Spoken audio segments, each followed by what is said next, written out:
Greetings, Dr. Dominique Reese here with Toop Tuesday, and I didn't forget. So, assets should buy the finer things in life. What does that really mean? Well, some of us spend our money on buying all of the things that we want, that our heart desires, and that we just like to have fun with. And there's no problem with that, except for the fact that if you are attempting to build wealth, and or if wealth building is something that you want to keep a priority, then you want your assets to be able to pay for those things that are not necessities but are luxuries. So, for example, let's say you love buying shoes or bags or clothes or watches, whatever that might be for you. Those things in particular are considered assets. They're not necessarily depreciating assets. They may have value, and that value may be based upon what someone else is willing to pay you for it. So they're not necessarily assets that create their own streams of income. Got that? Even art itself is an asset. However, it's an asset that's based upon the value that someone else is willing to pay you for. True assets, however, create their own income stream. So, what is a true asset? Something like a stock that pays dividends.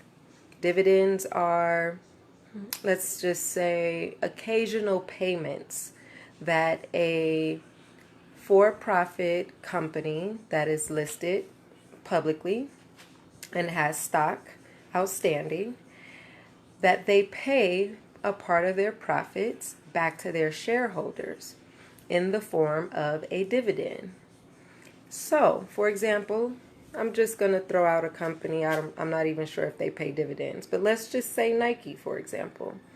If Nike paid a dividend when their profits came out, and you own Nike stock and a substantial amount of their stock, you could use the dividend payments to purchase the finer things in life, like your watches, your shoe collections, your bags, new wardrobes, whatever those things might be, instead of using your income or cash flow to purchase those things. Now, there's some discipline involved, of course.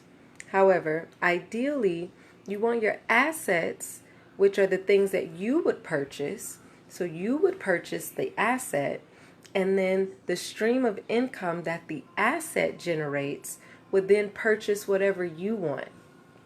You get that? That's what we mean when we say your money is working for you. So buy assets that produce income and use the income from those assets to purchase the finer things in life. That way you keep your cash flow and your income working for you. All right? Tip Tuesday. Oh, I guess I should explain some of those things I listed in the title. So rent from a rental property. A rental property is a true asset because it creates rent, and then you can use that rent to then go and purchase something else, right? Then you have royalties. If you create content and you create and now you have royalties that you get paid from that content, you can then use the royalties to go out and purchase other things. Dividends. You purchase a stock. The stock issues dividends. You use the dividends to go and purchase the finer things. Interest. Let's say you purchase a bond. A bond is like an IOU. And the interest that you earn on that bond could then go and pay for the finer things in life. And then what was the last one I put on there? Profit. Let's say you own a business and that business turns a profit. You could then use the profit that you pay yourself to go buy the finer things in life. So that's what I mean by purchase assets and let your assets purchase the finer things in life. I hope this tip is helpful. Have any questions? Hit me up in the space down below. All right, I'm going to go finish eating dinner and get to bed. Dr. Dominique Reese, signing off. Peace.